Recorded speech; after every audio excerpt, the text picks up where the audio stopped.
doon lu bon du ko def.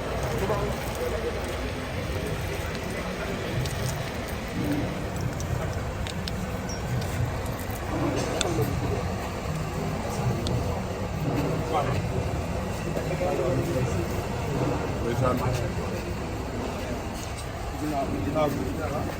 ah. Pape Modou Mbaye loo gis.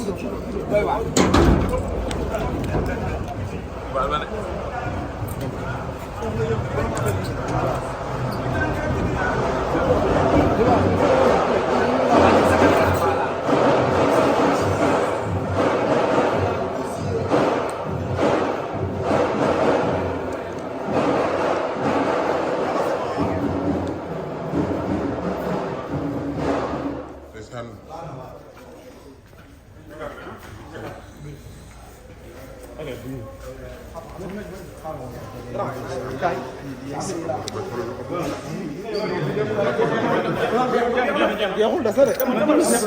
chef li ñu jox li ñuy bañ mooy nga ngeen dem foofu di ko. non non déedéet.